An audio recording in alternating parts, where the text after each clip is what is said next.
Kisuk Kyokit, Gapi Niskil, Huagaslik Bisopashki, Husukit Kootenai, Nelson Mayetki, Husukit Kootenai, Ktunaxa Creation Nelson Mayetki, Husukit Kootenai. I can't remember how to say the rest of that sentence, but I'm happy to be in my homelands of Amakas Ktunaxa. And so welcome everybody. My name is Michele A Sam. I am Ktunaxa Creation, a Ktunaxa human being. I have been hired by your organization to support you through, support you through this annual general meeting of yours. And so, oh, I just lost all of you again. Okay, hang on a second. I'm sorry, I should have done this before. There we go. Okay, so I'm going to share my screen and move my camera. I am supervised today by Chewy the dog and Poppy the cat. So if you happen to hear some extra voices, that would be them either wanting food or something. So just going to get you all back over here again. So here's our agenda of what we're going to be doing with each other for the day. Many of you, I hope, how many of you had a chance to read some of the attachments that got sent with your invitation? The creation story from Joe, the transcription of the creation story. Okay, how many of you have heard the Ktunaxa creation story? Let's start there. Okay, a few of us then. Excellent. Okay, for those of you who haven't heard it, you do have a transcript of Joe Pierre telling the creation story in one of the school systems. And don't worry, you're not behind, because I'll explain some of the pieces for us today.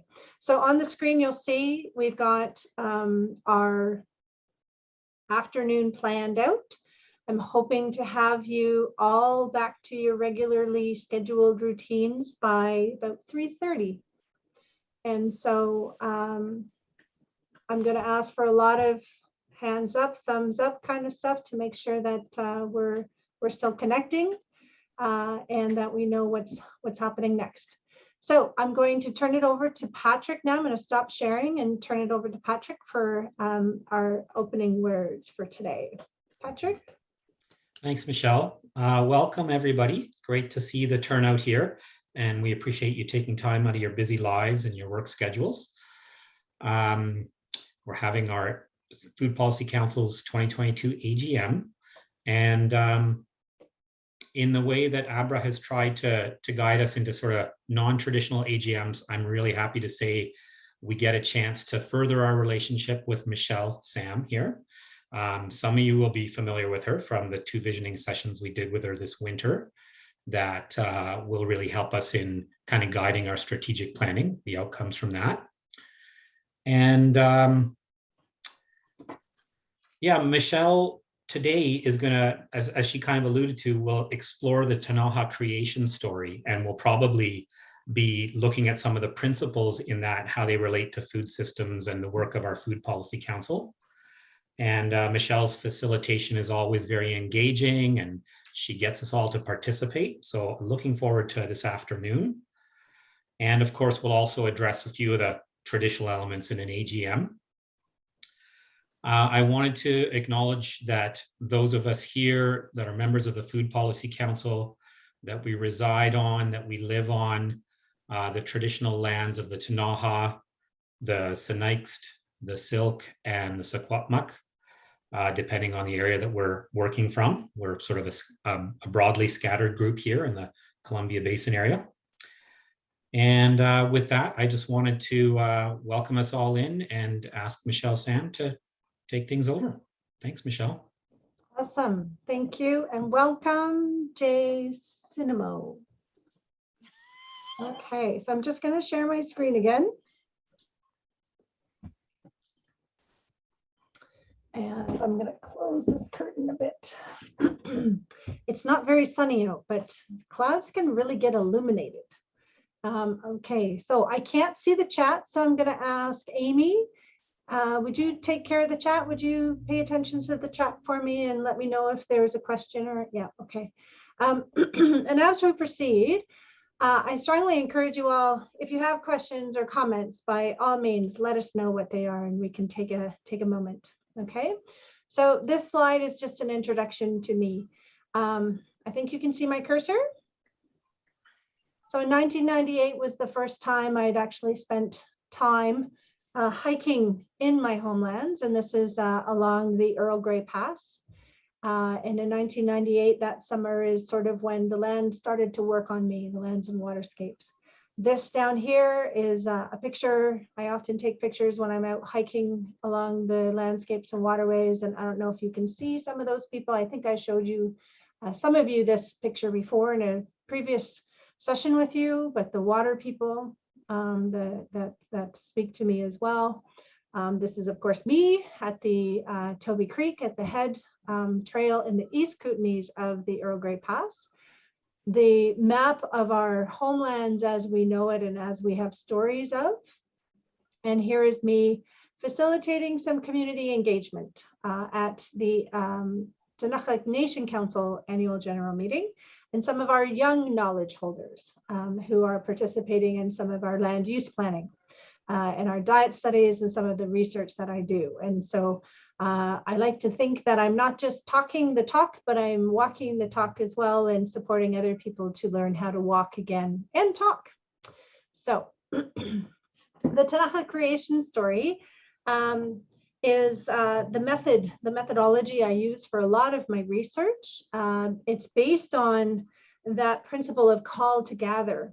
And you see down here in this picture, you'll see a number of characters in this little picture here. And maybe you don't. And if you don't worry about it, but they're there. And so in the call to gather of our creation story, Nipika, right, a creator spirit, calls all living things together. And basically, when they all get together, they pose the question, right? The human beings are coming. What do you want to do about it? And of course, I paraphrase. And I'm definitely not a great spirit.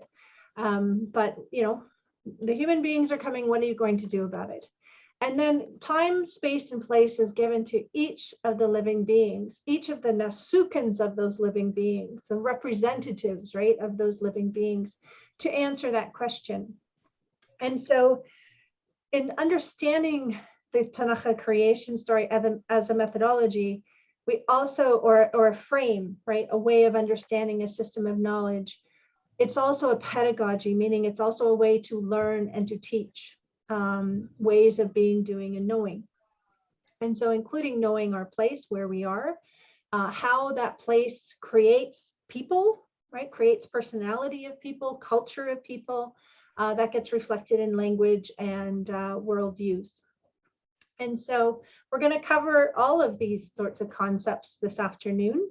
Aksmaknikmu is actually a term to refer to sort of like culture or principles, what helps us live even. And we're going to talk about that when we talk about some of the financials. Amakas Ktunaxa, right? The place where you find yourself, where I find myself, and our relationship to that place and our perspective as a result of that location of where we are. Akamaskapigupsen is all living things. So like I said, when the Great Spirit called everybody together, he called all living things, the berries, the rocks, the trees, all of the moving creatures and the non-moving creatures, and all of that energy to ask, what can you do in relationship to the little brothers and sisters that were carrying the human beings. Ukinithwitiyatla is what those opening words always do for us. They bring our hearts together and create us as one. And so quite literally that term means many hearts working as one, right? So it's that whole idea, that same page that we often hear about, but it's also that principle of doing something with our hearts in the right place and our hearts at forefront, right? So we're doing this work from a benefit cost analysis maybe than a cost benefit analysis, if you know what I mean. Akpitzis is favorite foods. And that implies for me break times, right? Go get something healthy to eat. We have 2.5 hours, so I'm not sure if how big of a break we need. And so I'm relying on you to let us know when you're ready to have a break, okay? And then sukith iknashla means eating good. So I hope that when you get a break, you get a healthy snack, whatever that means for you, and that you nourish yourself. And so I hope that this time as well, it will be nourishing for you, for your heart and for your mind. And then this is a new long term for me. Hutsa gets yaktisni. So I'm an infant learner of my language. I'm a 60 scoop kid. And what that means is I remember you. And so it's sort of like our see you later and what are you remembering from our time together. And so Patrick, thank you very much for reminding us that, yeah, we have been having this engagement, and every time we get together, it takes it a little bit deeper, right? A little bit deeper. And so I'm very, very appreciative. My heart is just so big for being asked to come back again. And I hope I don't disappoint. And so, and I say that with my heart at the front of, I want to be in service to all of you and doing my best today to be able to do that and to meet your needs as well. So, Husuketh Kootenai, which is thank you. Thank you for the opportunity and for your time. So, I don't know, how many of you have seen this map before? Yes, hands up, thumbs up. Sorry, I should have gotten another glass of water. So in this story, in our creation story, these rivers were connected, right? The Kootenai and the Columbia River. And we would go, in our story, there is a movement, right? A cyclical manner in which that things happened in a repetitious manner through these different land districts. There's 7 of them in total, and each of them had like a primary character that was sort of like, this is my home. And now we call them lands of the individual characters. And so often people are familiar with Ktunaxa, for example, which is known now as like the Elk Valley. And Kootenai is because it's Raven's land. And so there's a story about Raven and coal and the black stones and how Raven actually came out to be black. Mitskaka Samakis, which is the chickadee up this way, right, where some of you may be. Atspu Amakis, which is Wolverine's home. And I don't know if you know Wolverine very well, but there's a story in which Wolverine is all ready to fight. And they decide not to, he doesn't get to fight, he has to stand guard, and he doesn't like it, and so he leaves. He gets upset and mad and, you know, fine, I'm not doing this, and he leaves. And then the rest of the story happens as a result of him not doing his job. And so Aknusluslam Amakis up here, so that is, sorry, that's Eagle's Land. Kayats Amakis, which is grouse, and then Sumna Amakis, which is wood tick in Canada, and then we have Skinkoots Amakis in the States, which divided our people up by nations and also by states and province. And so this is one story, one way of communicating ideas and information and knowledge. And we have another one, and I'm going to we're going to get to that one with Haley. Where's Haley? She can't join us till 1:30, so Patrick's going to stand in for her if we get to that before 1:30. All right, sounds good. Okay. And then we'll get into the introductions after that, after we do that piece. So you'll see that there is some other stories. We're going to weave these stories in between. And the center of that is going to be the cycle of the creation story. Okay, does that make sense? Sort of, okay. So these are some of the principles we're going to use and apply for today that we get out of the creation story. So one is that there are knowledge relationships that we're all involved in. Specific, the Ktunaxa Creation Story is about Ktunaxa knowledge relationships of this place, of the place that we all find ourselves. That we're each given time, space, and place to contribute according to your gift, according to your ability, according to your opportunity and your self-determination. So I just finished teaching about 60 students, and that was one of the biggest things that they had a hard time with, is self-determining, like, when can I put my hand up? You can put your hand up all the time. When can I speak? Whenever you want. And so I encourage you all to participate in whatever way you can, if it's in chat, right? Some comments in chat, or if it's after the fact with some feedback, or if it's as you're sitting with us today and just thinking about different pieces of the Food Policy Council and your work that's coming up.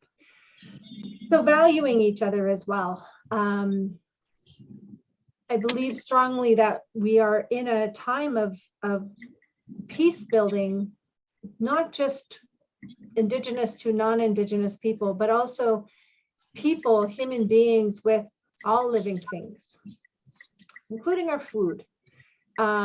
We are coming out of COVID, isolation, back into social reintegration. And we don't all know how to do that. And if, I really recognize that for a lot of people who have gone through institutionalization, for example, coming out of the institution back into their life can be very difficult. And so I imagine for us as human beings, getting back into that socially integrated time can be a little bit difficult and daunting, and especially if you're in person. So we're going to build upon our skills and our abilities. And then the other piece is that experiential learning, I hope, is going to be woven through this whole practice for you, that you can take with you. And I learned the story from Joe Pierre, and Joe Pierre said, and always says when I hear him tell the story, now you know the story, so make it yours as well. And so I encourage you to think about some of the principles that I'm hopefully going to model with you, and some of the practices, and take them with you if they work for you. Okay, so some of the principal characters and some of the things that I'd like to talk about too. The Nasukins, the heads, they have roles and responsibilities, and in many ways, those are your council, your executive council of your board, and as well as being board members. There are some roles and responsibilities. Yawunik, in the creation story, Yawunik is a water creature that becomes a monster and becomes understood as a monster character, in that he's not paying attention to rules. She's not doing what people say she should. They are not, respecting the different needs of all living things. And for myself, I always wonder why. What happened to Yawunik that all their social relationships didn't matter to them anymore? And that is often, I think, that conflict, right? That conflict that we have. If somebody's seeing something differently to us, do we engage, or do we just separate ourselves out and just go our merry way and, forget it, I'm not doing that, I'm doing this.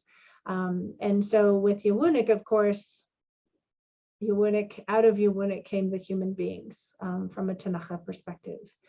And so some people are like, oh, does that mean we're bad? And I'm like, no, it just means that, we need to learn about our relationships. In my mind, in my view of Yawunik, is that we've learned from Yawunik how to have better relationships.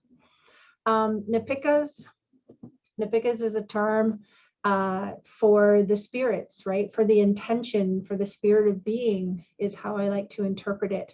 When we're approaching things, when we feel the energy of, Abra and I were just talking, there's I don't know what you guys believe in, but if the moon can move tides of water, I think as a puny little human, they can move me as well. And so I know there's a, oh, what do you call it now? Oh, I forgot the word for it now. An eclipse. Thank you. An eclipse this weekend, a lunar eclipse in this weekend, as well as a whole bunch of planets moving around. So understanding the spirit, right, and the intention of what we're trying to do. And I use these two characters often. Ktunaxa is, he is a grizzly bear, and she is ferocious. How many of you are familiar with the idea of a grizzly bear? Yeah, what sorts of characteristics do you think of when you think of grizzly bear? Anybody? Fierce. Fierce, yeah. Protective. Protective, yeah. Hungry. Hungry. Large territory. Large territory. That's what they want. What They do what they want. they do what they want. Oh, okay, yeah. I learned the other day about their incredible creative wisdom in that the mother bear won't allow an egg to embed in her uterus unless she has enough fat built up for the winter. And that's just so marvelous and incredible. Yep. Anybody else? Scent. Just I think of them as amazing smellers. Okay. They like eating wildflowers and meadows, high alpine meadows. Okay. Now what? Powerful. Powerful. Okay. And so now would your definition change if I suggested, how are you, or how could Ktunaxa be a leader?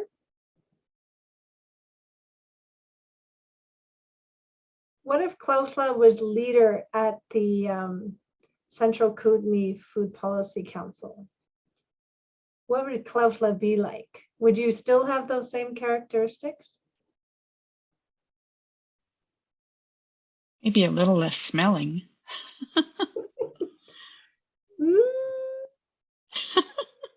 Maybe figurative smelling about. Yes. Anybody else?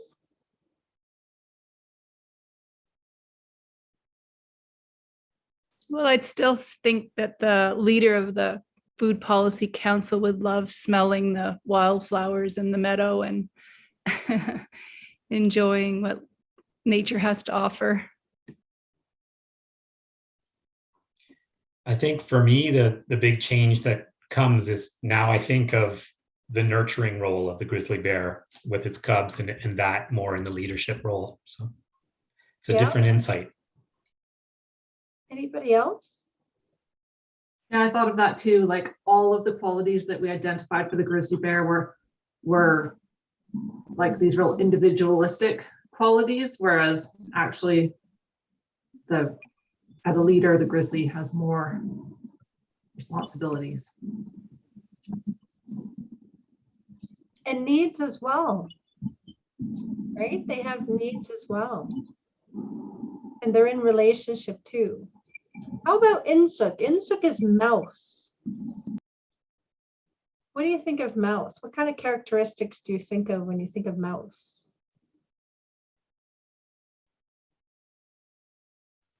Resourceful. Very quick. Nimble. Nimble. Hungry. Can access very small spaces. Hungry and can access very small spaces. Okay, anybody else? These are great. These are great. Uncatchable. Uncatchable. Playful. Playful. Detail oriented. Detail oriented. All right. So do you think that Klautla and Insuk are equals? How do you think they're equals?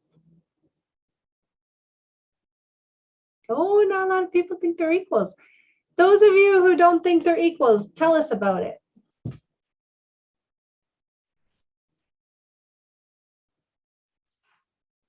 I do think I think all things are equal in that all of us have our unique place in everything. And it would be a shame to lose either of those animals and their traits and everything that they do Mm-hmm. and are. Oh, sorry. Elizabeth, you had your, oh, no, she's gone again. Oh, she's back. Oh, well, I was just thinking, yeah, the same thing that Nairi was saying is that because the mouse is so quick and is low to the ground, it would have strengths that the grizzly would not have. So they need to work together. And whereas no one would, well, most people wouldn't be too afraid of a mouse, but they would be afraid of a grizzly. So anyway, they have their strengths. Mm-hmm. Yeah.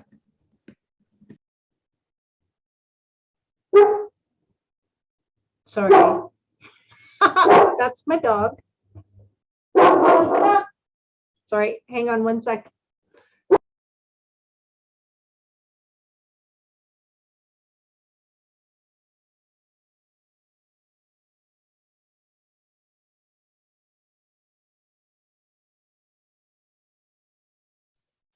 Lots of people are also afraid of mice.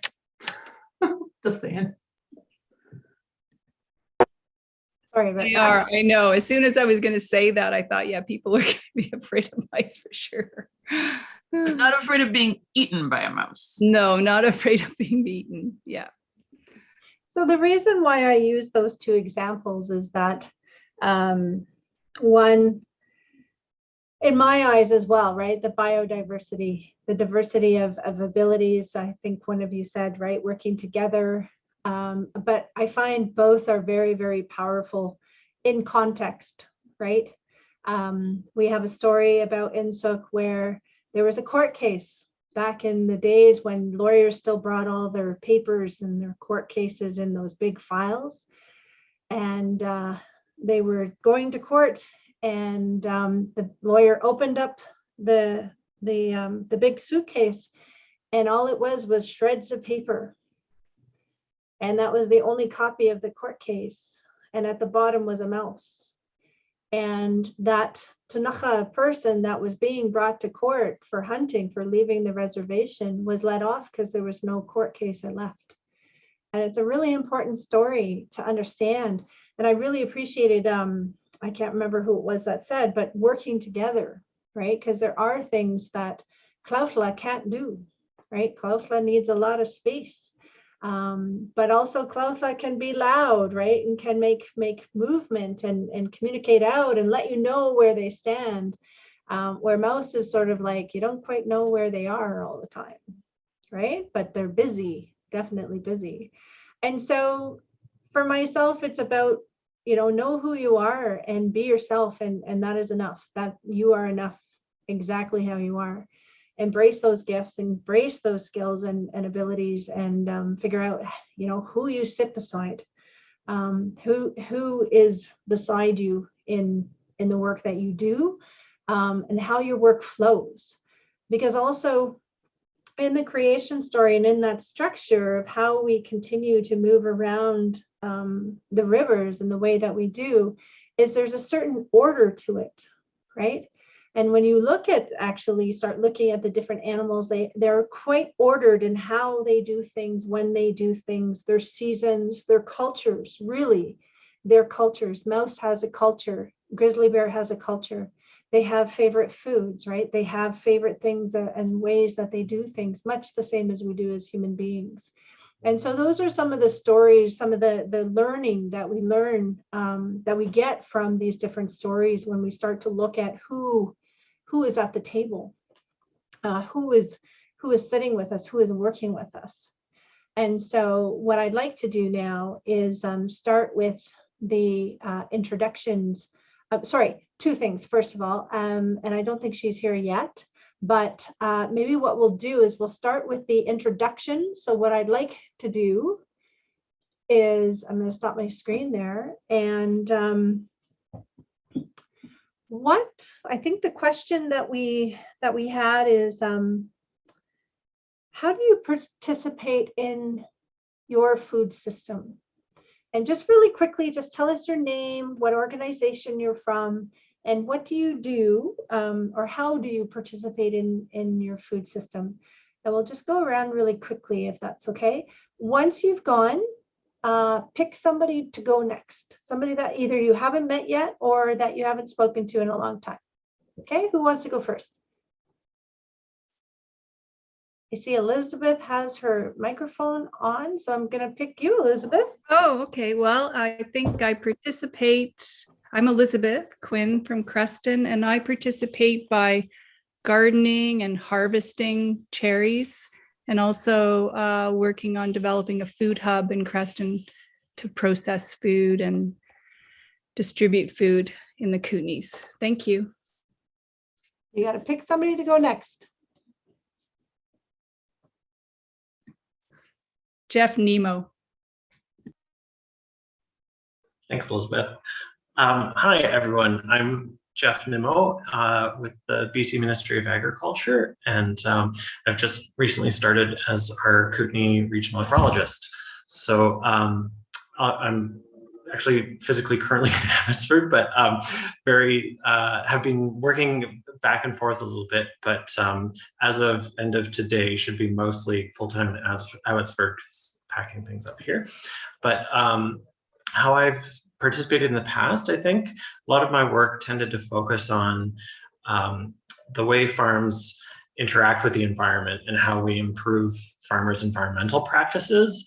So that's been often my work previously, and looking to see how I can sort of bring some of that into the new regional role that tends to be a little bit more broader in scope, but excited to try and get into that. And then, yeah, otherwise, do enjoy a little bit of gardening and trying to contribute a little bit to my own smaller food system as well. All right, I'll pass it on to, I guess, someone I haven't talked to in quite a long time, Paris. Hey, Jeff, welcome back. Hi. Thank you very much. And hello, everyone. Yes, my name is Paris Marshall-Smith, and I work for the Regional District, RDCK. I participate in a variety of ways.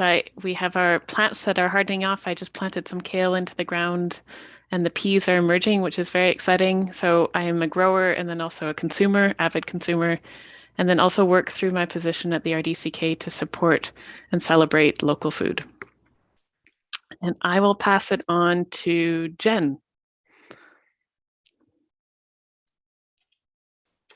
Thanks, Paris. I'm Jen Comer. This is now, I guess, my first Food Policy Council meeting since coming back to the table, so that's really exciting. I am the director with the Regional District of Central Kootenai for the town of Creston.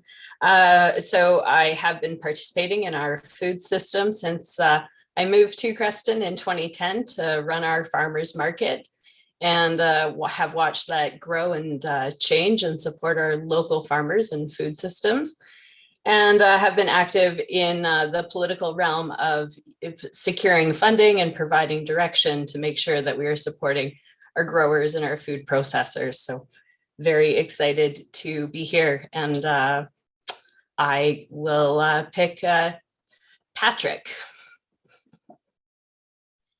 Thanks, Jen. Glad to have you back on our council. My name is Patrick Steiner. I'm in Caslow, and I work with North Kootenai Lake Community Services as a food security coordinator and co-ED. So I do a lot of work on food issues here in our town.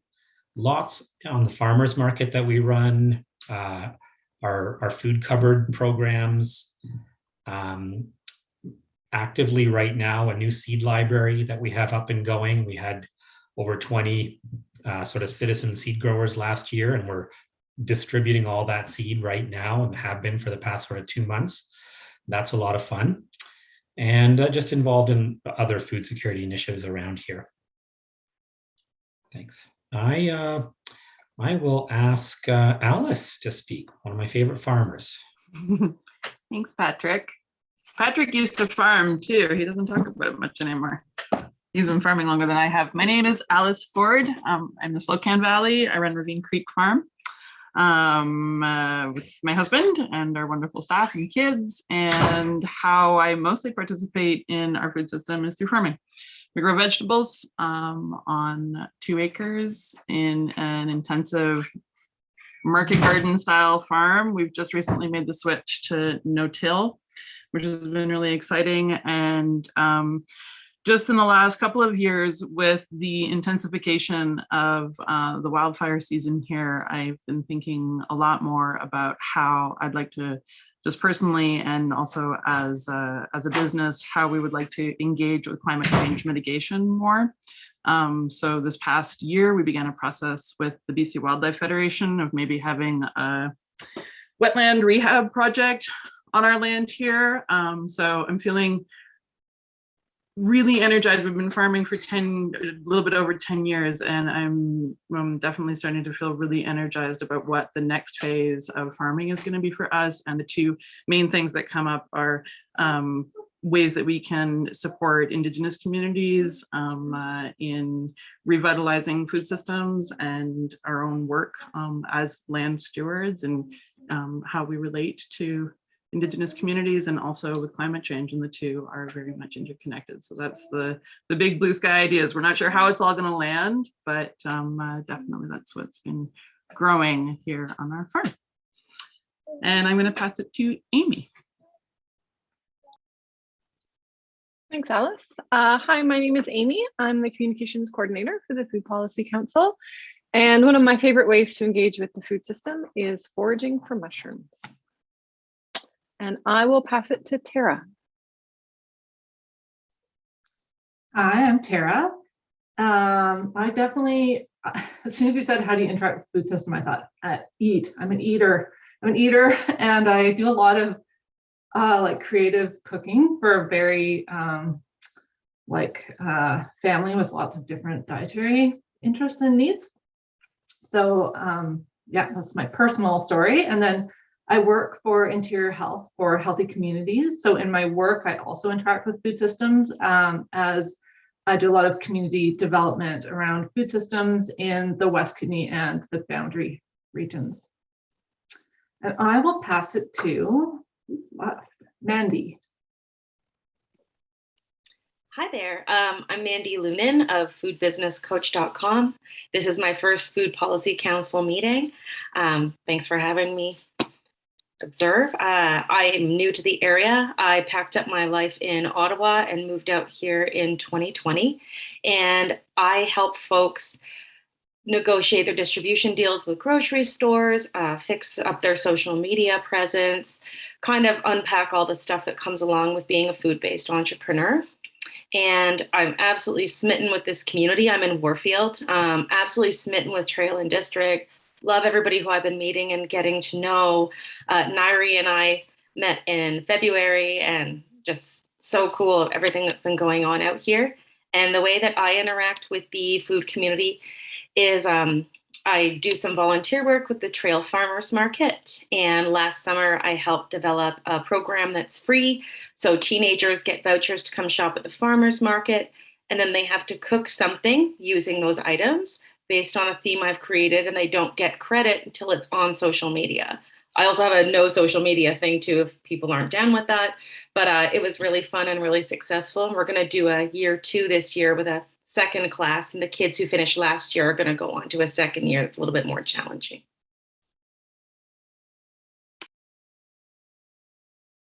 Oh yeah, sorry, I was supposed to pick. I picked Nairi. Thanks. Hi, I'm Nairi, and I used to farm and be in food production, and now I'm a very grateful eater and consumer of local food. And I currently hold the position of Agriculture Business Advisor for the Columbia Basin, and that's funded by Columbia Basin Trust. And I work out of my home office in Salmo.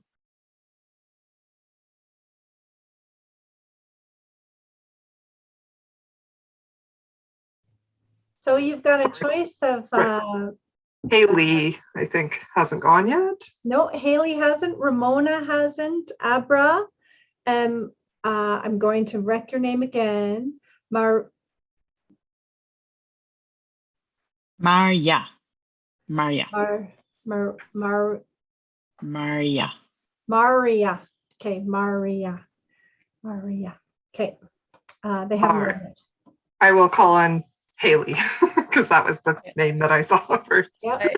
Thanks, Nairi. Hi, my name is Haley. I am in Nelson and I work across the unceded traditional territories of the Ktunaxa and Sahel nations and the central Kootenai and beyond. And my role within local food systems, I work within the BC Land Matching Program as the Young Agrarians Land Matcher for the region. So it covers the Kootenai Boundary Basin. And that's basically primarily matching up farmers with landholders that want to see their land in production and being utilized by people that might not be able to afford to buy their own land for food production. And with land being over $1 million for a house these days, that's gets harder and harder. And another role is with the Kootenai Local Agricultural Society. So that's it basically operates 3 tool libraries across the region in Cristova, Creston, and Caslow. Patrick runs one of them in Caslow as the tool guardian there. And we're days away from launching a new online tool library order system. So that's really exciting to see that coming to fruition. So I will pass it to Ramona.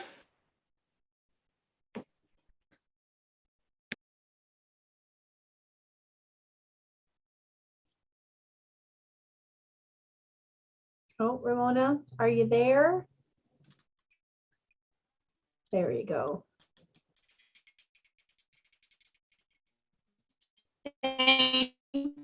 Oh no, we can't hear you. I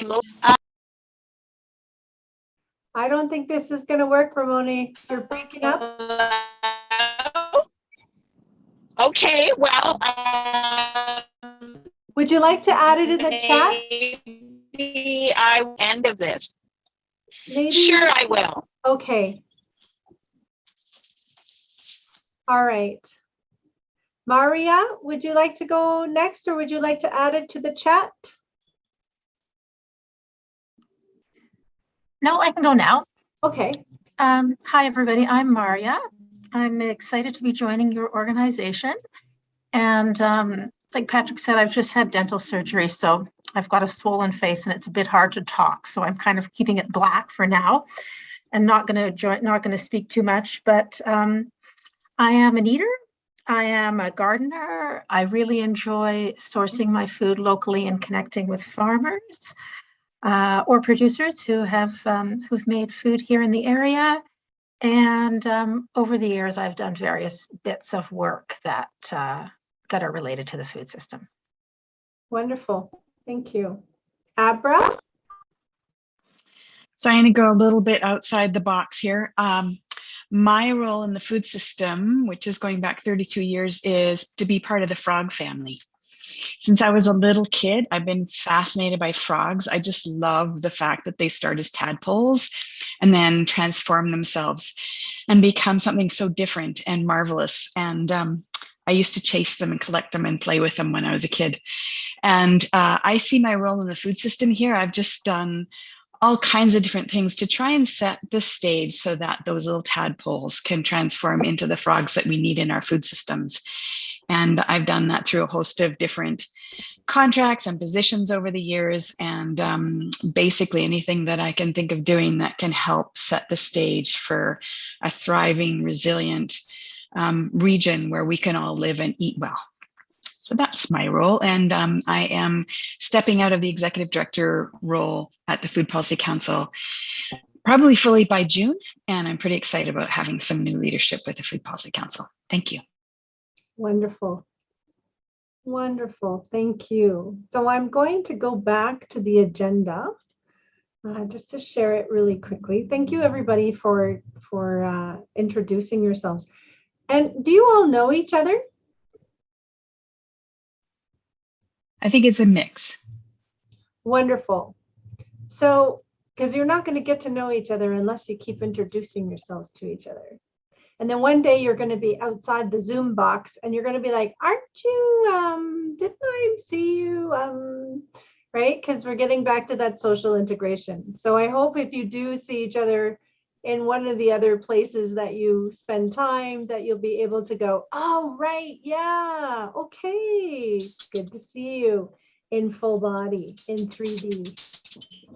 So we skipped over the review and the adoption of the AGM 2021 minutes until Haley's here. Haley, would you mind taking us through that process?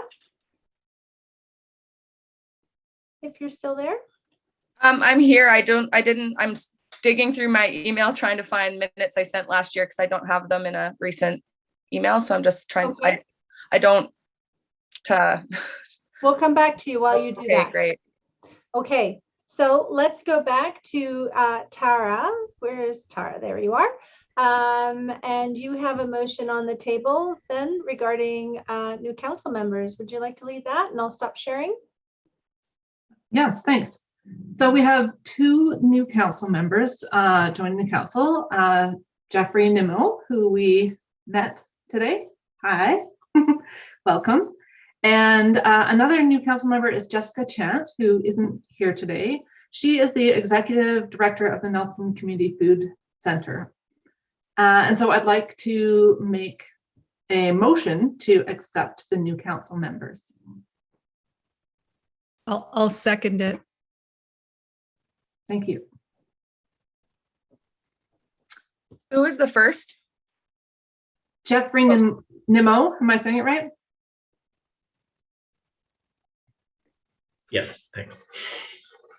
Are you asking Haley who put the motion up? It was Tara, and then seconded by Elizabeth Quinn. Okay, so not Jeffrey. No. Jeffrey is the new council member, as okay, is thank Jessica you. Chant.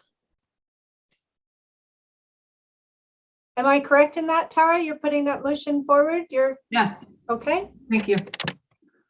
And how do you all normally? We try and use a hybrid consensus model. So if anyone's opposed, they can express that. Otherwise, we pass by consensus generally. Okay. All right. Anybody opposed? I see no hands. Anyone opposed? I don't know why I'm doing Robert, because Robert's not even here, but I'm following Robert's rules. Third time. Anybody opposed? I didn't think so. Okay, well, it looks like your motion is passed. Thank you. So we're going to go on to, this last concept. Look at us just motoring through.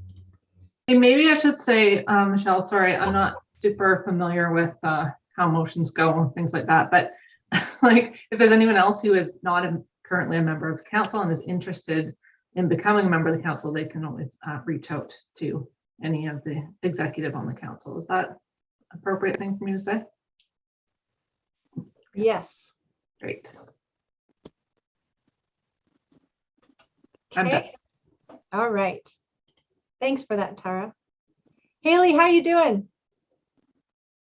Or maybe Patrick, because I found my notes from last year, but they're just in note form. I'm not really sure how to properly communicate it. It doesn't really, there is a annual Haley, report. I did just send them to you by email, and they were circulated with all the meeting materials that was sent to everybody earlier. And Amy's put the link also in the chat. So any of those options hopefully will work for you. So how about if I share my screen? I guess the first question would be, has everyone had a chance to see them? Have we all seen them? Hands up if you've seen them. If you've not, then let's take a minute or two. Okay, so let's just take a minute or two, because this also has a motion attached to it to accept. So why don't we do that?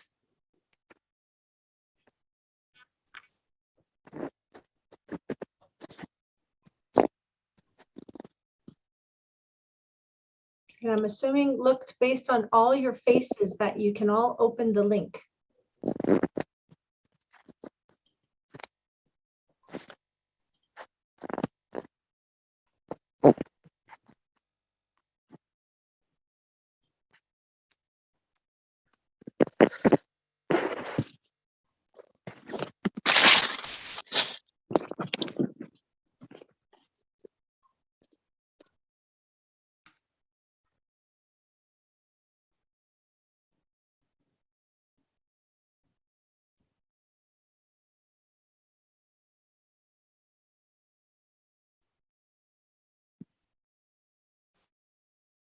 they're quite lengthy. So I will ask if there's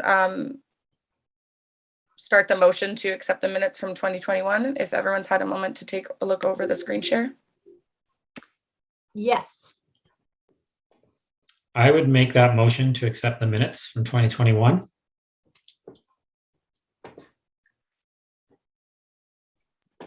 Can I second that?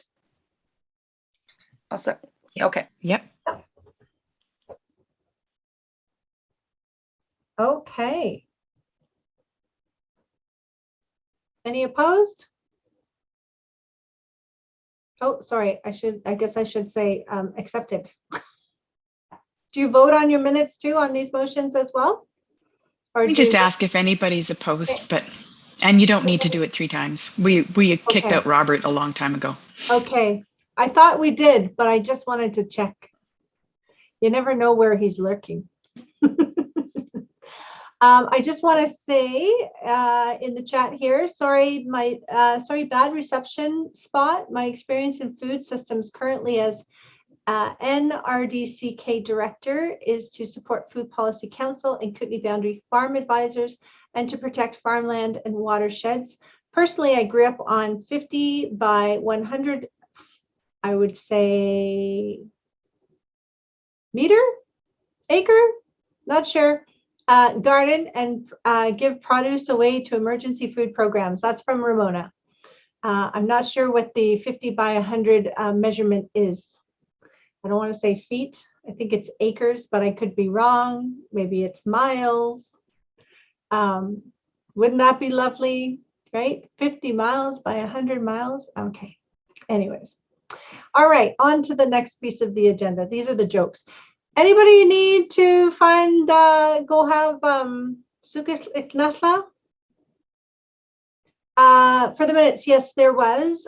Haley was the seconder and Patrick was the one that put the motion through.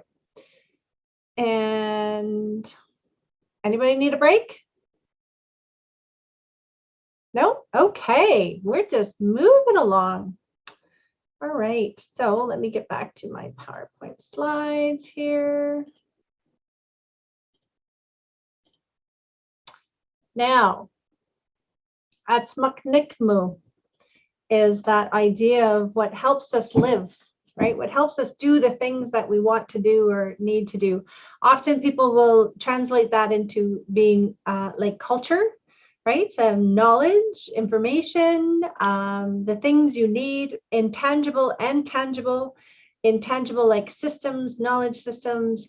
Robert's rules, for example, are an example of that, right? The things that you use or need, and we agree that Robert isn't in the room. And so I'm going to turn it over to Nairi to talk about the financial report. The reports as what helps you as the Policy Council to do the great work that you have been doing. Take it away, Nairi. Thank you, Michelle. All right, let's pull up. Sorry.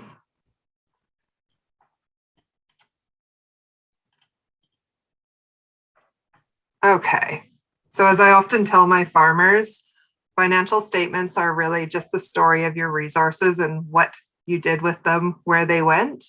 And we share them in the spirit of transparency and accountability. So no need to panic. So this is our comparative income statement. Is everyone able to see the whole thing clearly, or you just see part of the page like I do? We can see down to educational events in the okay, expenses that's about line. what I see too. Let me see if it's making it smaller, worse, or better. There we go. Oh, too small. Okay. All right, so that everyone can see the big picture except for me. All right, so as you can see, we had a discrepancy between our budget for 2021 and our actual.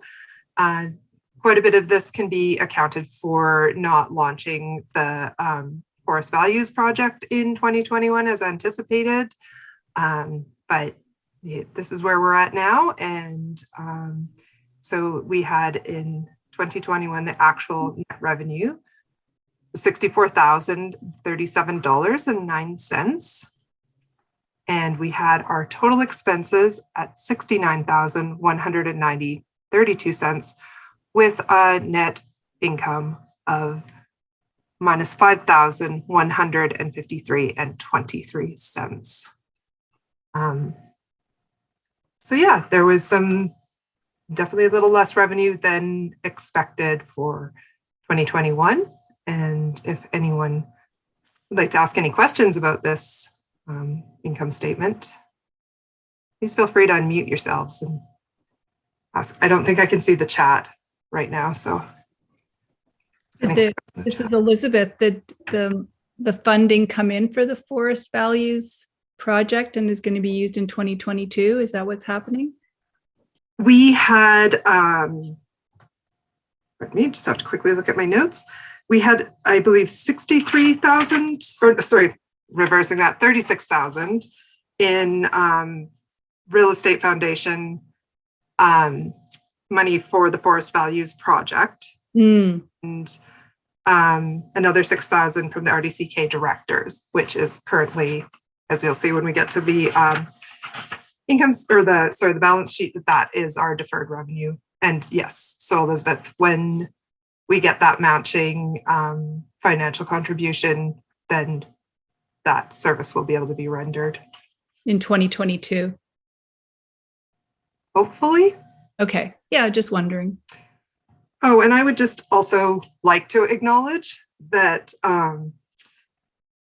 the work done on our financials for the last 4 years has been done by Leah Axelson, who has been our bookkeeper, and also by Elizabeth Quinn, who was the previous treasurer, and that you both put quite a bit of effort into fine-tuning our bookkeeping systems and our financials. And I would like to acknowledge that. And we welcomed Susan Bernhardt as our new bookkeeper, and she started this week. So just wanted to throw that in there as well.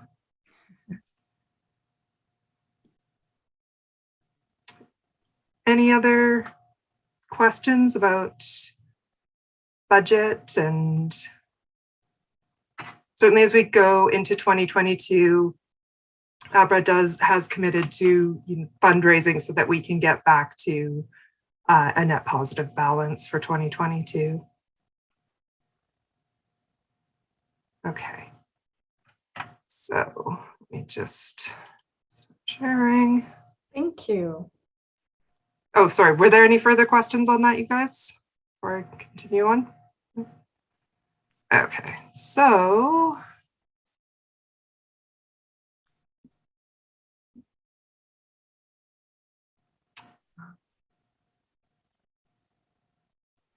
any other questions for? No, we're rolling right along. This is the second financial so report. This is our She just put a new one up. Gotcha. Yeah, sorry, this is a new one. So this is our balance sheet, and shows that our current assets sitting in a checking account is $55,915.70, and that our total assets are $58,000 and $50,019.84. This piece right here in the current liabilities, that 42,000 is that deferred revenue that is awaiting the forest values project. Our accounts payable, the 3,000 at the time, the end of our fiscal year, were staff wages. And that leaves us with retained earnings of $17,989.95 from the previous year. Our current retained earnings of negative $5,000, $5,153.23. So we have a total retained earnings for 2022, if we're going into 2022, of $12,836.72. Yeah, that's where everything's sitting for this year. Are there any questions about this?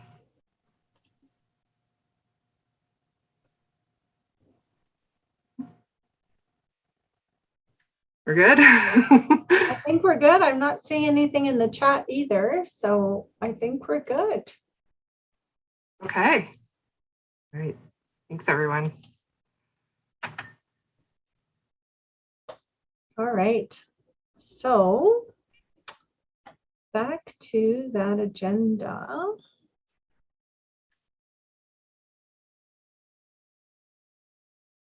So the next on the agenda, well, we have three things left that we're going to get through.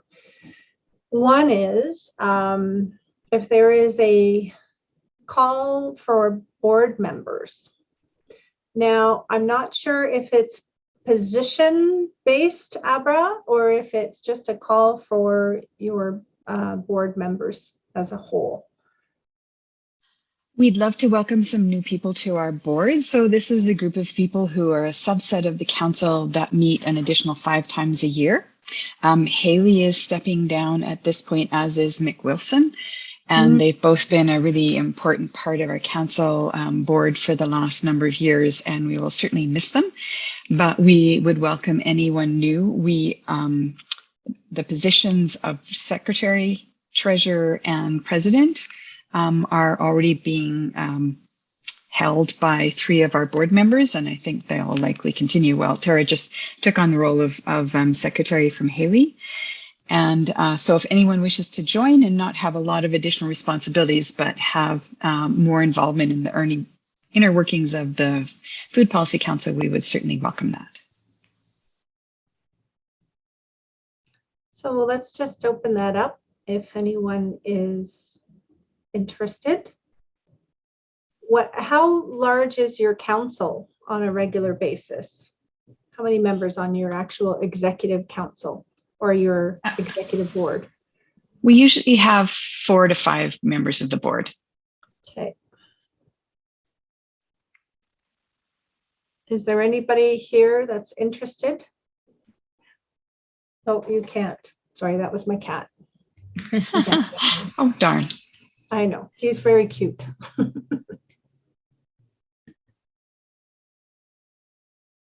anybody want to answer the call for board members?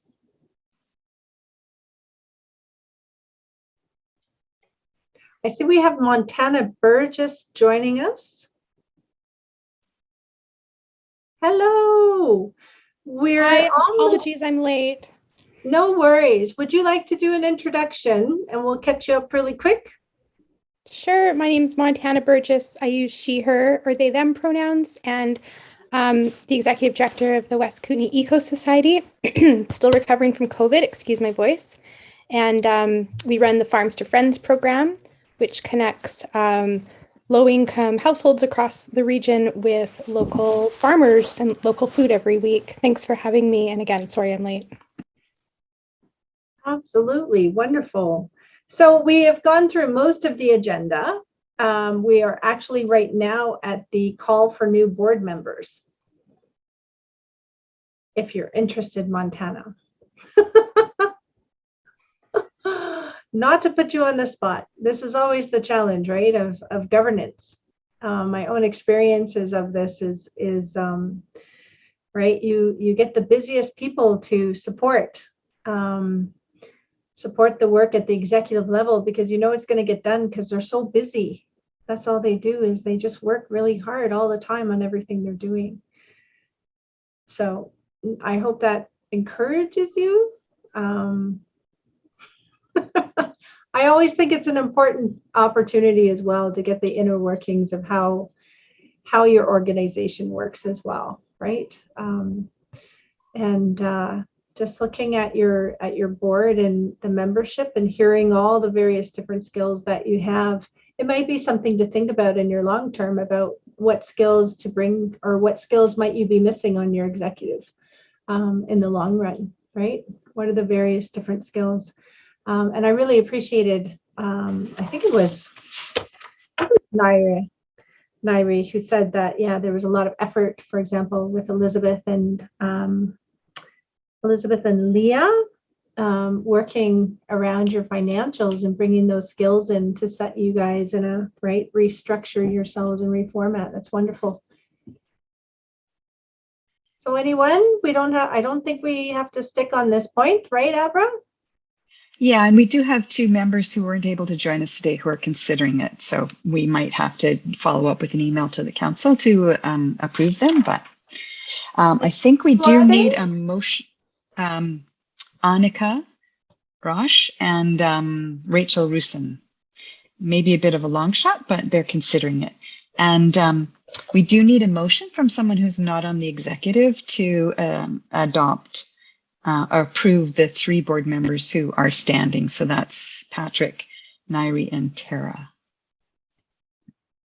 I'll move to welcome them back to the board. I can second. Thank you for your work. That is Elizabeth. And Montana, was that you? Yeah. Oh, I was just gonna second or move as, come on in and do something immediately, but I'm too late. It was Paris, It was but Montana Paris. works as well. Yeah, the place names. Yeah. Oh yeah, it totally is. Oh, that's wonderful. Okay. I think the last piece. So I'm just gonna go back to Patrick, if you would like to first of all, do we need a break? I haven't asked that in about 20 minutes. Are we good? Okay. All right, Patrick, you go ahead now. You've got this agenda item to introduce. Yeah. Yeah, thanks, Michelle. Really happy to just announce a sort of an upcoming change to our organization, to the staffing structure. And both, it's bittersweet, it's really happy, and it's also bittersweet. As you know from discussions we've had as a council before, Abra are, the creator of the Food Policy Council, the person who brought it into existence and has brought us all together and stewarded this organization for many years now, has really realized within herself that her passion, which we all know she calls herself a policy nerd, her passion is to really work on that front of things. And so she will be moving out of the ED role and into a food policy director role. And we'll be developing that kind of job description and what that looks like in the coming weeks and months. But we have also been going through a hiring process, as all of you are aware. And we had some great applicants. A number of really good interviews. It was tight. There's great talent out there, and there are people who can lead organizations like this and are already leading organizations like this interested in working with the Food Policy Council. In the end, we invited Maria Skripachako to be our new ED, and she has accepted. And she has a few commitments in April and early May that she'll be starting with us kind of a little bit mid-May-ish, early mid-May.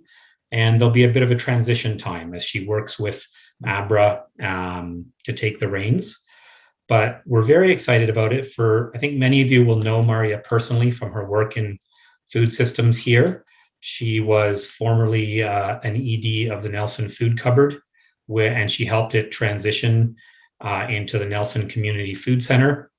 And she brings significant experience with grant writing, with managing staff, with financial stewardship of nonprofit organization. And I really believe, and the rest of our selection committee really believes, that she will work very well with Abra and Amy, and they will make a great team, and that we'll have a great staff in our organization. So welcome, Maria, and thank you very much the day after surgery for being present and just listening and joining us here. And, the bittersweet side of this was just that it's not so bittersweet because Abra still stays with us and will have an immense impact on the organization still with all of her knowledge, all of her connections. But it is kind of bittersweet to see somebody who took the reins and the lead move into a slightly different position. We can't do it virtually, but if we were in person, I would have had a big cake ready. We might do that in person some other time. And welcome, Maria.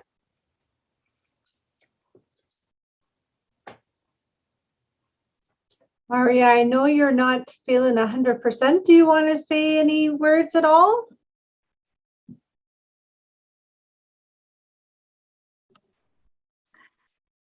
Hi.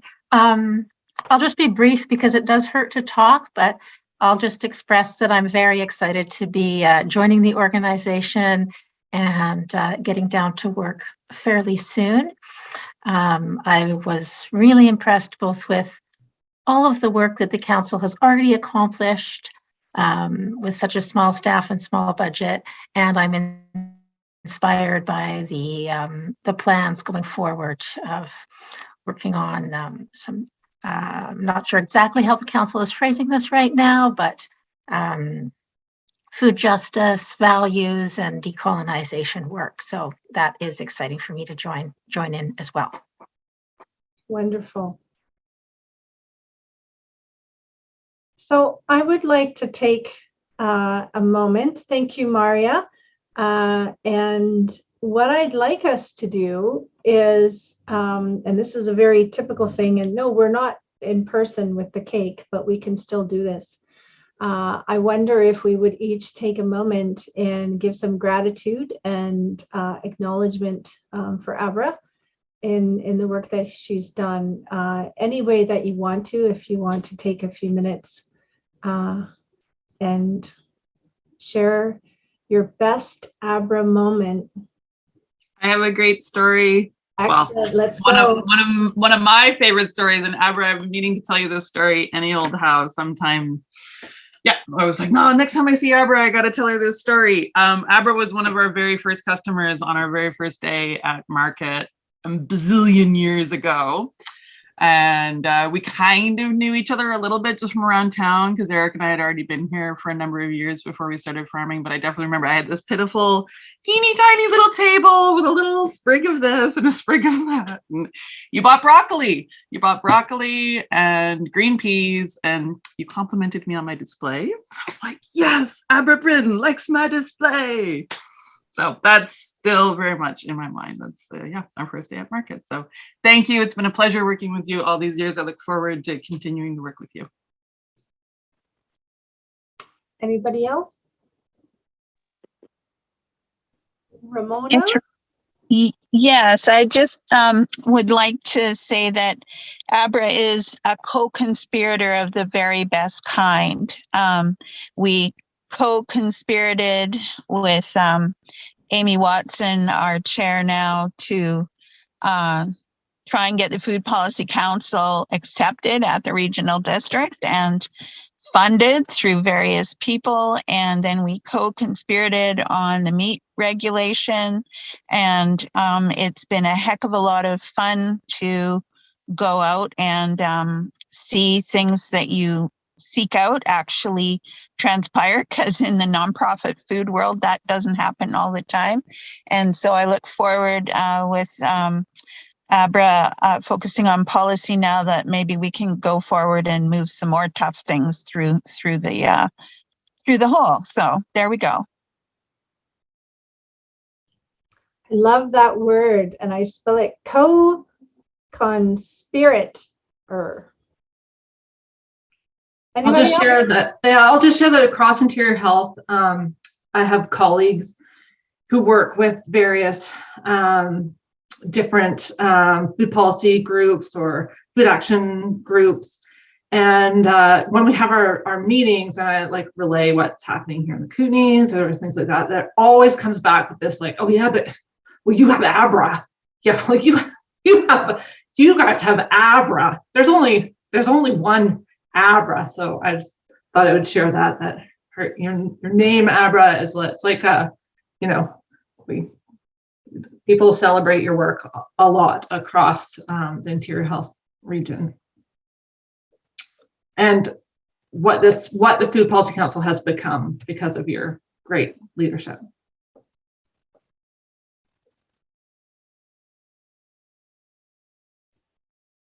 Anyone else?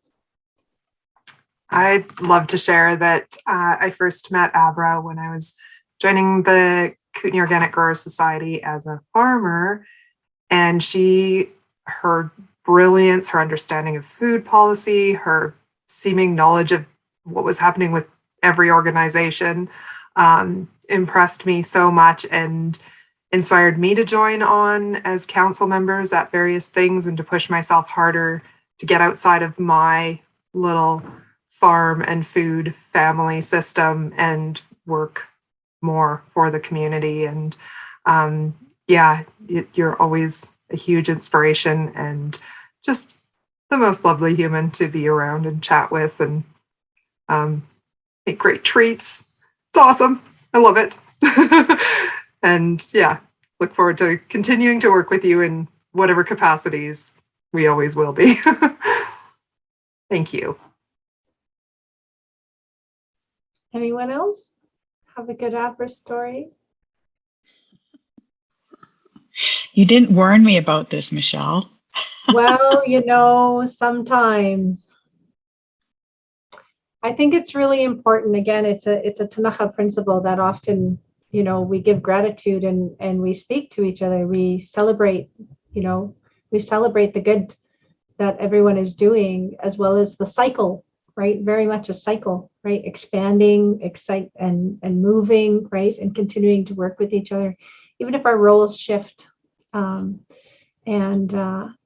think it's really important to recognize that and to be recognized, right? It's a different principle, right? We don't gloat, we don't brag ourselves. We let everybody around us brag for us. It's a good way to be. Do you want to say some words, or is the chat enough for you? Well, I really want to thank everyone. It is, I'm acutely aware Ramona has been instrumental. Like, we crossed paths so many decades ago, trying to find all the different ways in which we could spark, maybe I shouldn't use spark these days, that we could generate growth and food sovereignty and resilient watersheds and resilient forests. And she has done so many different things for so long. And without her support walking this journey with me for so many years, her and so many others, I certainly wouldn't be here now. I was also thinking about one of the harder things that I did. I poured my heart and soul and every ounce of energy I had into co-creating a food security gathering, a food systems gathering with the Sioux people at the Anaukin Center. And we put on a really a different kind of conference than we normally had done. And there was a whole ton of really amazing Indigenous people who joined us and shared their wisdom and really pushed our boundaries in understanding what we were doing. And I worked so hard on that leading up to it. And the whole weekend I did nothing but run and try and keep everything together. And at the end, in the final round, our board thanked all kinds of people, and no one acknowledged me at all in that gathering. And I was devastated. It was really hard to have worked that hard on something that I thought was so foundational and not to get any kind of acknowledgement whatsoever. And Tracy Kim Bonneau took me aside and she gave me a gift. And she talked about the importance of ceremony and of protocol, and that it is important to acknowledge people's gifts and contributions. And I was so grateful to her because I was really devastated. But the thing that, thinking about the Ktunaxa Creation Story, and when all the different Nisukins are asked, what are you bringing? What are you contributing?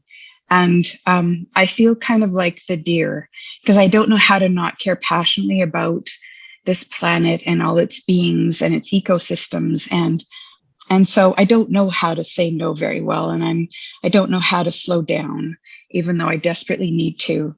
And, but that whole thanking thing, like the deer and all the other critters say, I will give of this as long as you sing my song and say my prayers. And that took me back to that experience with Tracy and that whole acknowledging. And, you know, because I'm not very good at bragging and I'm not very good at getting attention, but that whole embracing of each other's gifts and contributions, I think, is something that's really important. To do it in a way that is respectful and I think generative so that we can continue to keep giving. So that's what I've taken from my reflections on the Ktunaxa story. And thank you, everyone. I'm really, really excited about having more people on staff. And I think that working with Maria and Amy, we're going to be able to do so many wonderful things together with the support of the broader council. So thank you, everybody. And thank you, Michelle, for being with us today. Of course. Absolutely. Yeah, expansion. Expansion is actually a principle, right? Making room for each other, making more room for more people, right, to come and to contribute, and that reciprocity, right? That reciprocity of doing, and every one of us wants to feel good. Everybody does, even if we're really ratty and bitchy and, you know, like Wolverine and, oh, I'm not doing this, right? Still wants to feel good. Everybody wants to feel good, especially about the work that we're doing. And so I appreciate, you know, just being able to hijack a bit and be like, no, we need to say, you know, here's our good stories. Here's the stories that we'll have to share. And Maria, look forward to this, because this is going to be a story. I remember when I met her, and the first time she was a black screen and had dental surgery, but she still talked. She still powered through it. Is how our story begins with Maria. And so how it continues is going to be up to all of you. So looking forward to that. Okay, so, and thank you also, Abra, for reminding me about that principle of reciprocity. One of the things that I know is very different depending on where you are is that idea of giving thanks or praying. For Ktunaxa, my own perspective, what I was taught is we don't do big prayers in the middle of the day, but we do opening words to bring everybody's hearts and minds together. And then we also have closure, right? We close off that piece. And that's a really important part to have that moment of back and forth of knowing, right, as we continue. We don't have a word for goodbye. You know, we have a few different words. And so we're at that point in our agenda where we are going to do our closing round. And I'm just going to share my screen with you for a really quick moment so you can get your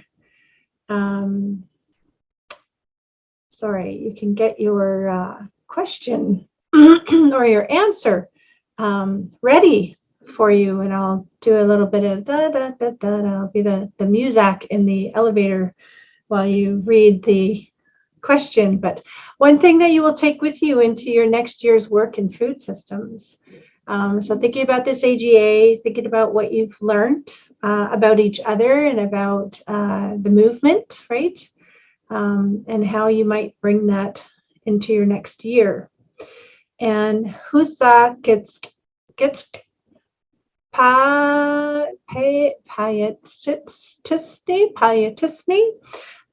So I will remember you.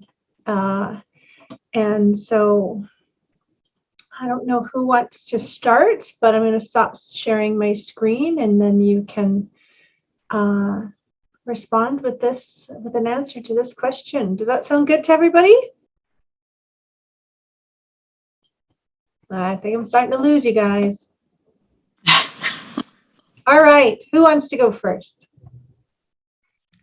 I would, Michelle, just because a thought came to me right away. I really enjoyed kind of your facilitation question around the grizzly bear and then the mouse.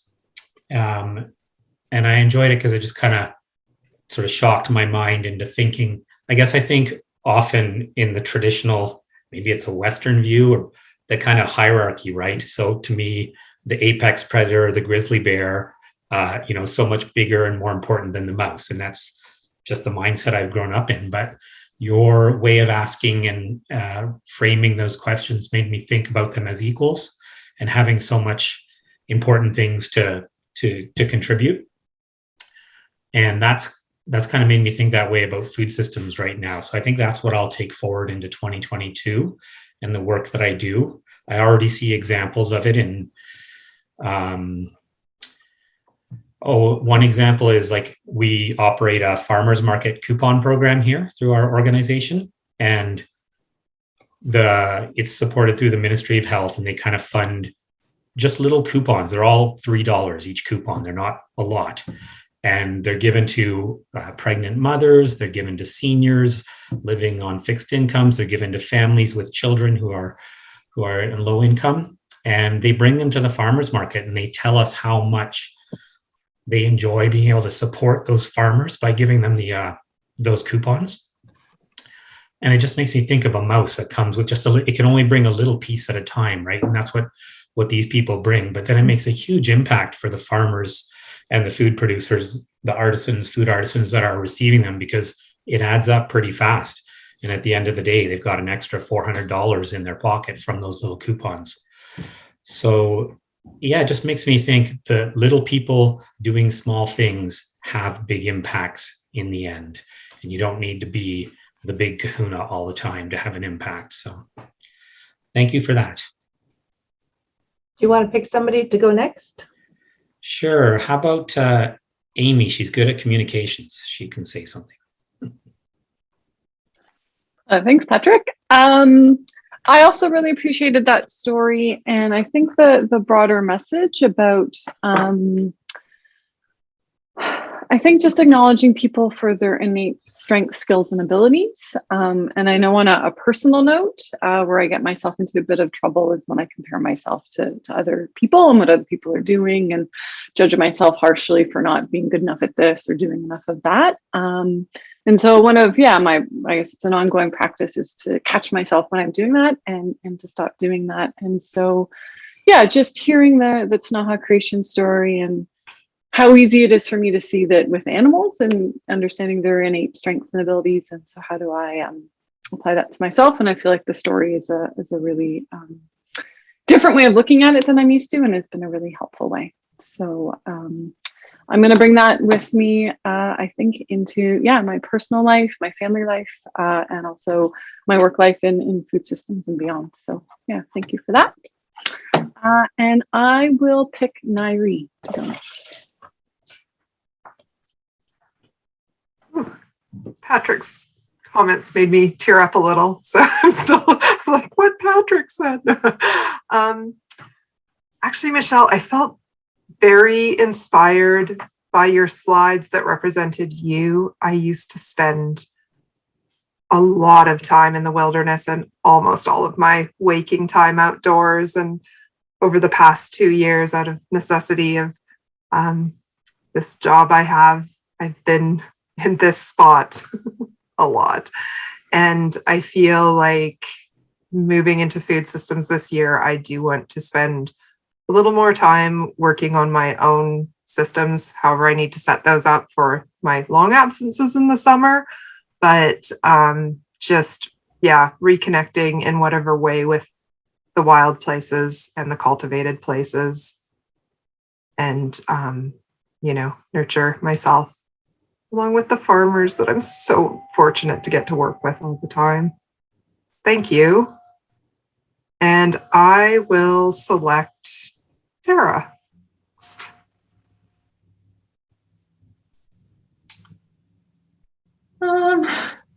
Thank you. That was a great meeting.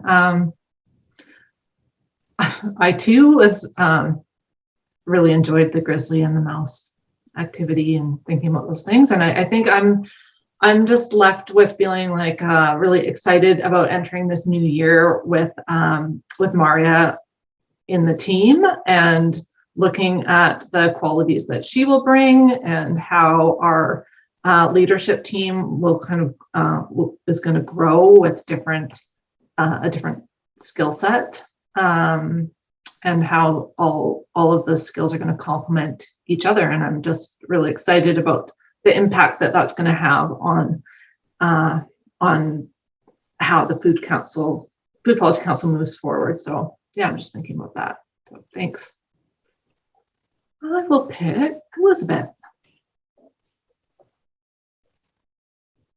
I think I found the meeting quite touching. It's so gentle. I just enjoyed the gentleness of the meeting and the meaningfulness of it. And also I admire Abra's courage as well. And I want to bring that courage into my life in the future. And Abra, and you knowing when it's time for a change, but you still want to stay in the fold and do what you can and contribute, but you don't have to do it as the leader.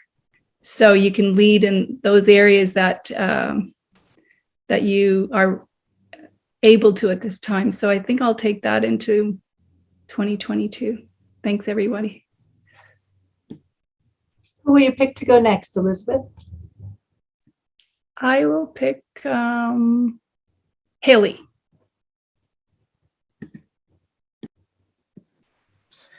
Thanks, Elizabeth. I arrived a bit late to the meeting, so I missed the story earlier on, but moving forward, I just want to express gratitude, just hearing where everyone's at and what they've been working on. And in these times where it seems increasingly difficult to remain positive with what's going on, just that there's a lot of work being done by many people. And like you all have said, and it's like Lego pieces. I was talking about Lego with someone yesterday and for quite a while. So I think I have Lego in my mind, but looking at like talking about building these Lego structures, right? All these pieces and that you can just spend hours piecing together these Lego structures. You don't know what's going to come out at the other end, but that process of the building and, every person over the last years that has come to these meetings in the council has their own unique Lego piece that they add to the food systems in the region. And that's been really very interesting to get to witness over the last few years, and just the hard work from all the council members. And we want to recognize that. So thank you for your leadership, Abra. And welcome Maria to the council. And I'm not sure, look through the list here. Jeff? Thanks.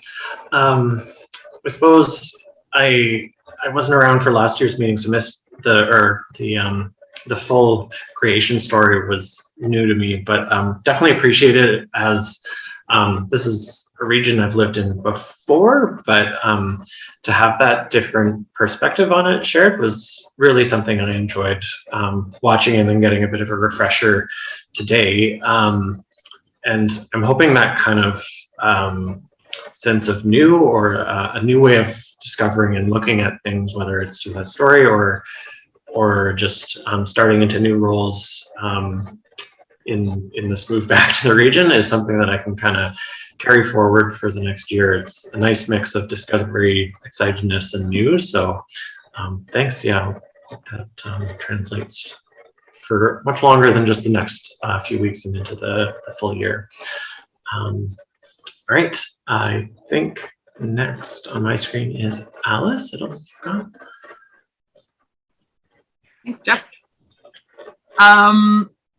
Those of you who've heard me yap about farming before have probably heard me say that I have a strong belief that agriculture is a cultural act, and we often talk about it as being, sort of a commodity industry or a resource industry, but it has been a passion of mine for all these years that we've been farming to try and integrate culture into the work that we do. And so I really loved, Michelle, when you were asking, when we were talking about Shakwa and Inchuk, what is your culture?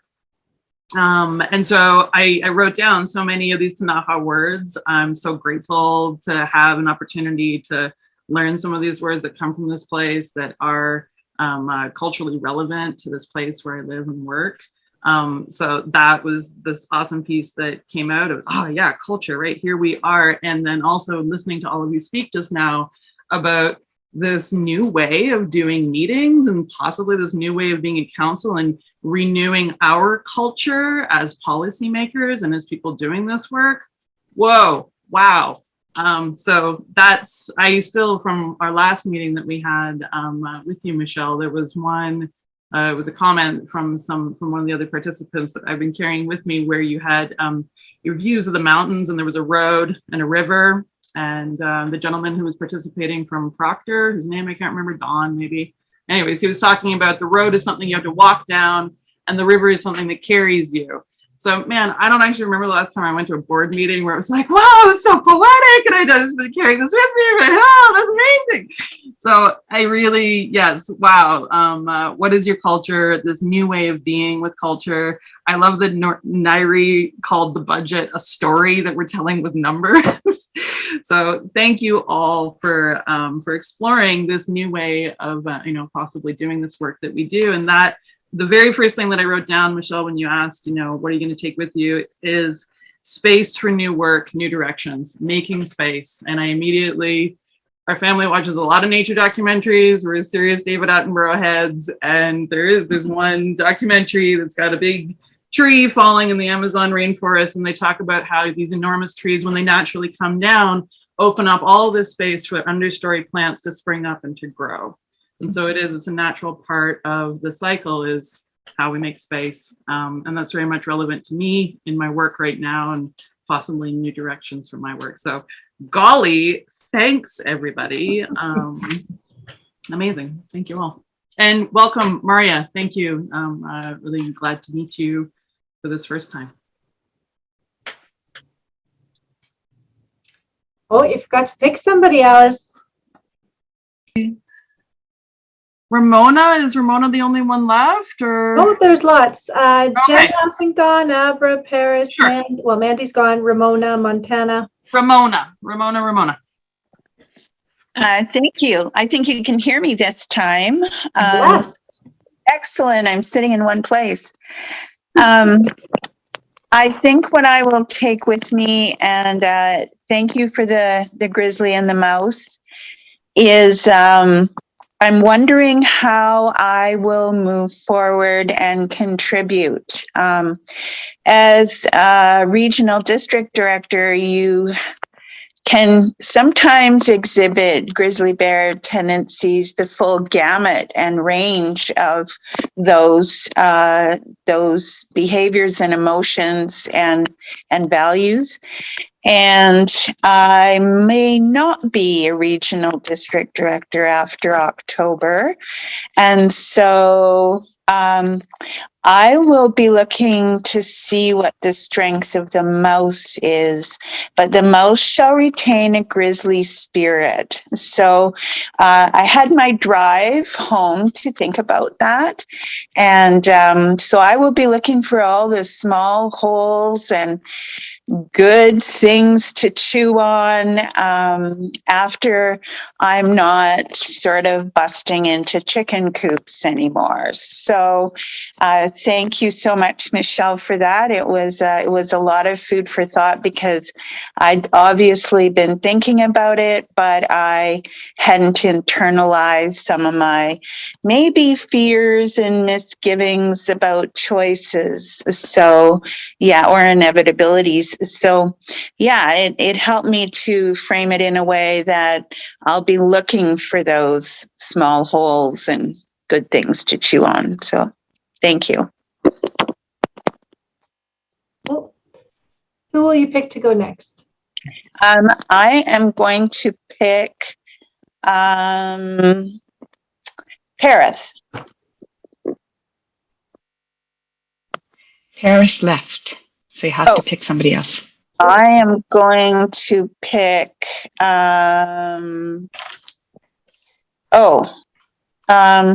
Jen. Thanks, Ramona. I really appreciate hearing everybody's reflections. And so to contribute to my own, thank you so much, Michelle, for sharing your stories and bringing it so much to a very specific place, which very much brought me back to when we hiked the Earl Grey Pass a number of years ago from Argenta over to Invermere. And so over a course of a number of days, just grueling our bodies along the way. And I remember standing up at the top, looking at the Toby Glacier and seeing all the little pika trails, pikas, whatever way you want to say it, Yeah. cute little mice things running around in their little trails. And the sense of just absolute joy watching them. And then seeing a grizzly bear across in the avalanche chute, and the way my heart pounded. I mean, it's so far away, but you still see such a creature like that, and you immediately feel so small. But these stories just remind me that it's all these pieces together that provide this awe-inspiring nature that we have. It's not one or the other. And so thank you for introducing me into a board meeting that is just such a marvelous place to be. So thank you. This was the meeting I didn't know I needed today. And so going forward this year, it's a very exciting year in the Creston Valley for our food systems. It's all about creativity and collaboration moving forward. We've got our food hub that's going to be up and running here within the year. We've received funding for a permanent outdoor spot for our farmers market that after, the entire 12 years that I've been working on this in Creston, been working towards that. So it feels like there's a lot of pieces coming together, and there's been so many people on this journey along the way that have made it happen. So gratitude to everybody who's been in this space. Thank you. Who would you like to go next, Jen? Montana, Abra?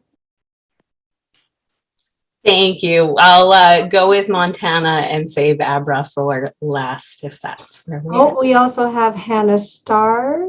So I'll go with Montana. Aria. Thanks, everyone. I joined late. I joined 45 minutes ago, so my apologies for missing. It sounds like a really great story. But I think something that I'm reflecting on in being here and being present here, which is something that I also don't often do on online meetings, I'm sure some of you can relate, is like the continued need to really let go of all the ongoing multitasking and feeling, so stressed about trying to get the funding to run the program, that you can't be present and all the things. So just trying to be present more. And it always all works out one way or the other. So having some trust in that and not getting so bogged down in the details. And one of my favorite quotes is, if you want to be happy, don't be an executive director. So congratulations, Abra, on choosing happiness. I'll pass to you, Abra, on that note. Oh, that's funny. Thanks, Montana. That is kind of hilarious. And I'm well aware of your position, how much you've achieved. So that's considerable. The story, both the creation story and the story of the grizzly bear and the mouse, took me a different place in terms of why I was stepping down as the executive director, because it's been about a year process for me to get to a place of learning to let go of that. And I came to that mostly feeling like I didn't have the right skill set anymore to be the executive director of the Food Policy Council, that it needed a different kind of leadership. And I guess I framed it, and Amy can probably endorse this, I framed it as a lack in myself. And from our meeting today, it's taken me to just an acceptance of showing up with the skills that I have and being able to contribute them in a complementary way with Amy and with Maria and with the rest of the council members, instead of feeling like beating myself up because I didn't achieve what I wanted to, or I didn't whatever. And so that was really that was a real gift. But the other thing that I've been thinking about, and I'm going to go back to the critter realm, is I'm often running late, and so I take a shortcut to get to my meetings and appointments in Nelson when I'm walking. And there's all these sometimes sidewalks in the city of Nelson. They're rather arbitrary about where they put a sidewalk, but there's, the roads and the sidewalks and the alleys, but there's also a path that cuts deep into the grass of a section, so you can cut about 15 minutes off of a walk downtown. And I noticed as I took it the other day that there's a deep groove and where the walked path is, and the grass is high up above it. And it took me back to living in Slocan Park in the woods when my kids were little, and there were ants there, both black and red ants. And we had these astonishing ant highways through the grass. You could see how deep, from the ants moving repeatedly over that same space, they built like this furrow in the grass. And as much as I wasn't happy about the ants attacking my little son at the time, I've always been so astonished at what ants can achieve together. And how it's like bees and ants just blow me away in terms of, everybody has their role, and what they achieve together is absolutely miraculous. And so I guess, again, it's back to that whole, what we can do.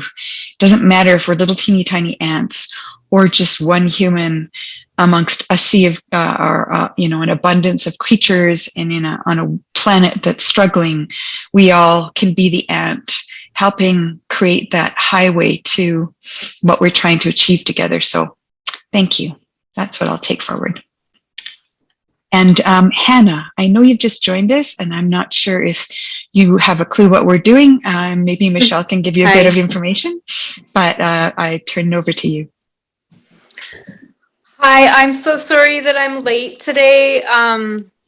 I was just finishing up a seniors luncheon spreadsheet because I volunteer with the seniors lunch program up in Slocan City or Slocan Village. And so that is, that consists of 3 days every month of three or four full days every month of me calling 70 seniors in between here and the junction. And we offer a home delivery seniors lunch program. In replacement for the seniors lunch program, which used to take part in the Legion Hall about 2 years and 3 years ago. So I'm sorry I was late. I was just finishing up all the data for that. And I've been missing out on these meetings for probably over a year now. I joined one, it was probably maybe 2 years ago, but I'm fully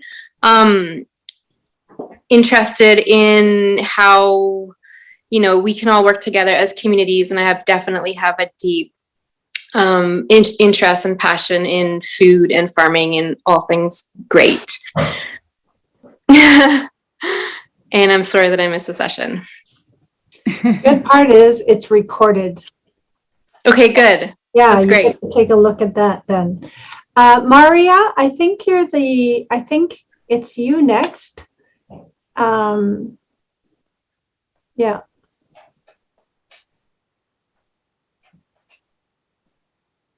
If you're still there. Yeah, there we go. You can hear me now. Yeah. Well, being the new person to the group, I certainly have lots of listening and learning ahead this year. But specifically what I will take from this meeting into the future, I think, is a kind of, I guess I would say it's a curiosity to figure out how, just trying to formulate the words here as I'm talking, but how to look at many aspects of the work that I will be doing kind of in a fresh way, as this meeting is trying not to just follow Robert's rules. There's many things that we do in life, and certainly I've done before as an executive director, where you follow rules, you dot I's and cross T's, and that's important. But I'm just curious now, certainly meetings are one place that change could very much be welcome. But I'm also curious where in the other work that could happen, and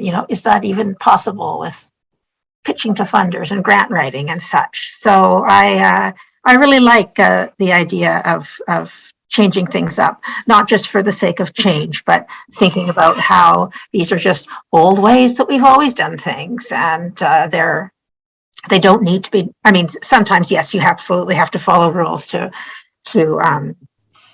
get certain paperwork done and such, but yeah, how can we look outside of the box at some more things? So that's what I'm inspired by, specifically by the meeting today. Wonderful. Thank you all. I want to remind us that the structure that we used today was a hybrid with its own rules. We followed those. We followed Ktunaxa protocols. Those were the rules that we had today, and giving you words, Ktunaxa words and Ktunaxa concepts for the Ktunaxa rules of being in this place for tens of thousands of years, right? And figuring out that these rules work. These rules make our hearts feel good, make our work light, right? Lighter, give us inspiration and give us energy to do the next step, right? To keep going, to do the next cycle, to keep going, despite all the perceived challenges and the burdens and the packs and the right. And so my last slide for you is more Ktunaxa words. And this I can actually say, Hustukit Kootenai and Nakuts Hasil Takti Manashla Kwitka Kapsin, which is really thank you for taking the time and making the space to talk about these big ideas with each other. And my own gratitude as well for including me and having me host you and be part of your energy and to be part of your transition towards growing and expanding your work. It's fabulous and fantastic. And we're done early. Tachta means that's it for now. Tachta. And no word for goodbye. Anwinikit means I'll see you again. Tachta anwinikit.